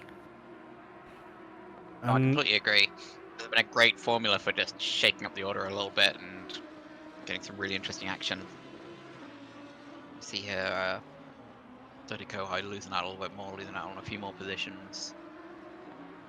Not losing positions, that was just Julian Metzner lapping them, and it did help Dirty Oh. Kohai catch up to Adrian Dubrovka. So this is now a battle for P14 that we have between the pole driving... Oh! Commentator's curse yet again. I am the greatest commentator's cursor in all the lands! Oh hi, I think he took a bit too much of that curb, got loose on turn exit, and really just slid off. That would do it, because despite how flat that apex curve looks, it really is a shock to the suspension that it might just not be able to handle, and when it can't, that's what it looks like. Very unfortunate for Dirty Kohai. Could have been able to get P14 there. However, some commentator couldn't keep their mouth shut. I'm not gonna name any names. I don't know what you're talking about. It's What not- commentator? I don't know either. We're in the last 7.5 minutes of the race. Sion KP looks to be shaping up his battle for P11, making up, trying to make up that position to the V12 Vantage, which is obviously a bit older than the Bentley Continental GT3 Evo. And this is looking to be 1.3 seconds separating the two now. I think one lap ago it was 2.6, so double the gap. Seong is really looking to make up the position. Actually, because these two have unfinished business right now. It wasn't that long ago we were watching Sion KP trying to chase down Bud and get a position swapped, but Sion KP had a little mistake, lost some ground, and is now just trying to close that gap down again and have another go.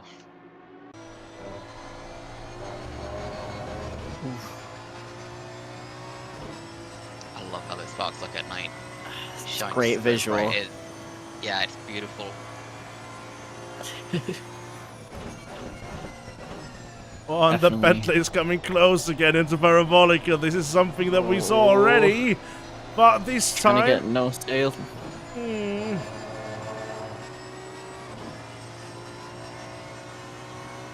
It's that straight line speed that's really just keeping them just at a distance from the car in front of them. As you can see there, the Bentley is within the... Oh, that is a move! Oh, they're going for Almost. it. Oh, they're showing them, hey, I'm right here. Oh, God. Oh, no.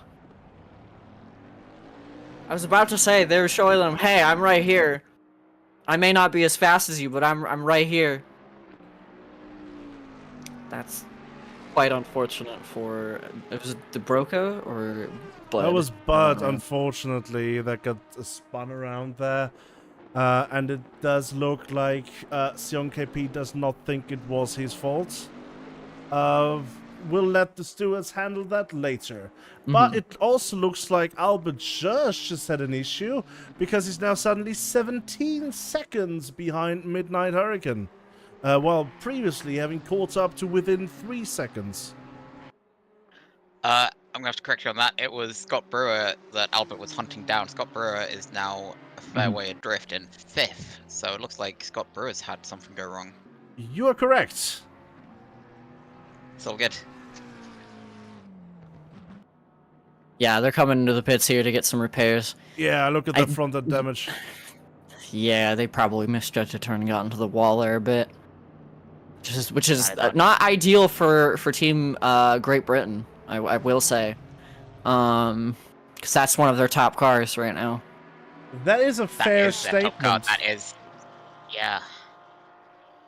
The next one being Lorenzo Longo, currently running in 9th.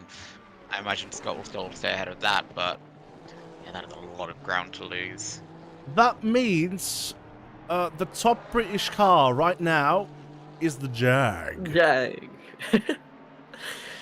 Oh, Being let's go. followed here by the Porsche.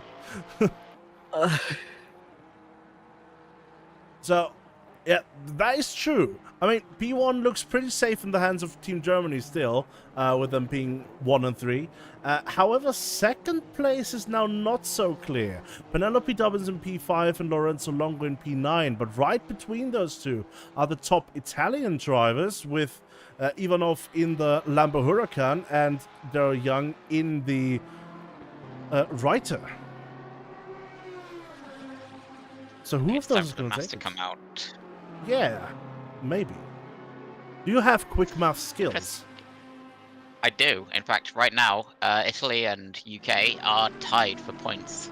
In these positions, they both scored 19 points, which I Ooh. presume means that Ooh. Team UK will win a tiebreak. See Daryl Young missing the first chicane here. Yeah. Probably just missed a braking zone. Imagine so, yeah. Making good use of the offshoot to safely avoid a contact with anyone. These two are getting quite close as well. I don't. These two are fighting for position, though, are they? No, the two Rider cars are definitely not. I think Okay, there's yeah, one or cool. two laps. There's one lap between the two, so they're just chilling right next to each other on the circuit right now. Mm-hmm. Right, Adrian makes Dubrovka, sense. however, looking to mount a late challenge now on Zula Kihara, who, as we all know, has been trying to save his car towards the end of the race because it is rather damaged. I mean, at the current rate, after this lap, he's got maybe 1-2 more laps to hold down the fort, keep as many positions as possible. So if so long as he stays defensive, I'm sure he can keep whatever position he has right now. More interesting things as well in the point standings. Honda is currently tied with the United States with 20 points. The United States winning by tiebreak, of course. You mean Japan, right? Not Honda. Yeah, the country of Honda. Japan, sorry, yeah. As It's been an eventful race, okay? it's been, yeah, a lot has been going on. I got the numbers right at least. I'm sure of that. Maybe not the names, but the numbers for sure. Oh boy, but we do have Adrian Dubrovka right now in an Audi sandwich, and all is for position. Maybe some team orders might come out. Some teamwork may be done, as Dubrovka is getting on the outside of Zul. Ooh, Zul going right across. That was really close. Kind of shutting the door on them before they got an opportunity to make the pass. Just watching here from Kohai's point of view. On the hood cam here. I believe we're getting to the final lap. Definitely a close battle. Going nose to tail. Ooh! Losing it again. I think that was the second time they've lost it on that corner. It's just that snap movement on the steering that just shocked the suspension and the weight transfer sent the car around. The Audi is very dangerous when it comes to weight transfers. It is probably the most dangerous car in all of ACC when it comes to weight shifting. So yes, that is exactly something that you want to avoid. As we are now in the last lap, confirmed, and Alvin Wong is right now in Lesmos 2, right where we just saw the crash. Half of the lap still left, however, looking very comfortable in getting this position. However, right now Adrian is looking to get another position and easily overtakes Zula Kihara.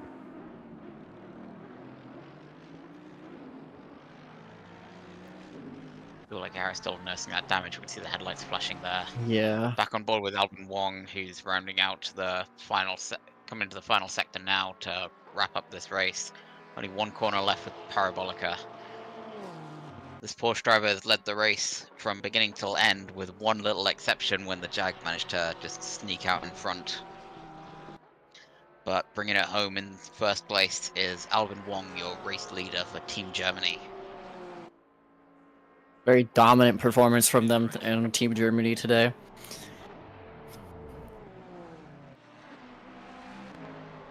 And there you can see how much of a distance, how dominant Alvin Wong was. Julian Metzner was still on the exit of Ascari right now. A few seconds after Alvin Wong had already crossed the pit line. The finish line. I will say, despite some one of the American Team USA drivers disappearing. They had a very good showing this race. Definitely excited to see how they do in the future. But no, this race was definitely a very entertaining watch, for sure. This Hurricane comes around to wrap up the top 3. Wrapping up the top 3, as well as wrapping up the win for Team Germany today, making it official that Team Germany has won, and the next Nations Cup will happen in... I don't know if there's any other good word for Germany. Like, USA is the land of the free. What would Germany be then? Land of sauerkraut and bratwurst. I was trying to find something a bit more creative to say about it than that. Not. I think that might specifically be Bavaria as well, but it will do. It will do. Which is obviously, as we all know, the best part of Germany, right? It has Norris Ring, so it must be good. I'm not going to argue this one. I'm not getting involved. In P4, we have Albert Jersh being the first of the Team Japan drivers. Ivanov is the first of the Team Italia drivers in P6. In between, we have Penelope Dobbins finishing in P5 with the Jag. Daryl Young finishing in P7 with the writer. Lorenzo Longo in the McLaren in P8. Said Sadi and the Honda NSX GT3 in P9, and Sion KP rounding up the top 10 in the Bentley GT3. So yeah, 90 minutes of racing are now gone. We have gone from the late evening into the early night on Monza here. What is your recaps? Don't trust the curbs at Ascari. that's what I got. That's what I'm taking away from this. But recaps. There was a lot of good battles in this race, despite there being a lot of contact. Which is, I guess, kind of expected for Monza at this point, but it was definitely a very dominantly won race by Wong. If any of you have anything to add to that, a lot of cars. Oh, that was another thing. A lot of cars that I wasn't expecting to do as well as they did in this race. Yeah, definitely. That is very true. I think that's the highest finish I've seen from a Jag in a very long time with Penelope to the wheel, so very well done for that one.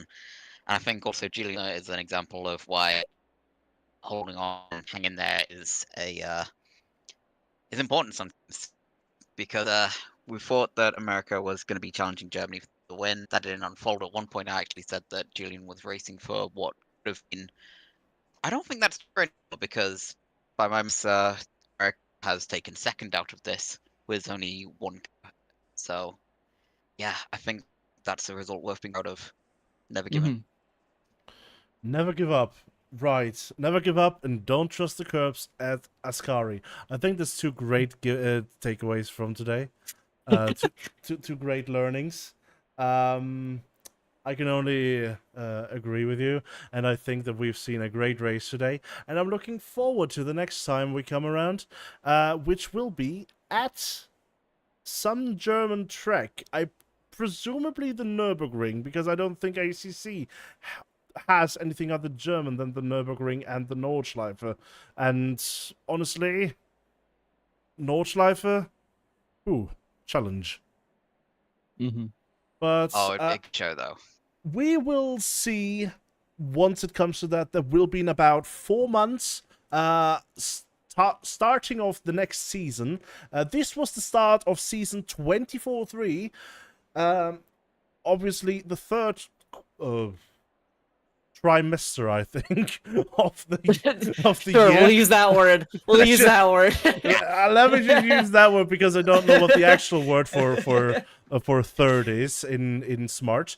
So yeah, the third part of 2024 is starting now at tracc.eu with next week TGT tracc.eu GT Cup starting, and the week after that V-Track will be starting.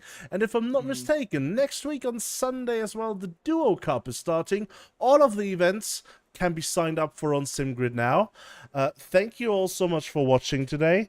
Thank you all so much for staying around in the stream. Thank both of you for being as well here with me on the stream, commentating on this beautiful race.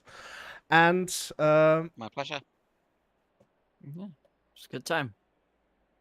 And I think this has been it from us. If you want to get involved with tracc.eu yourself, you can check out our Discord channel that is available in the description of the stream.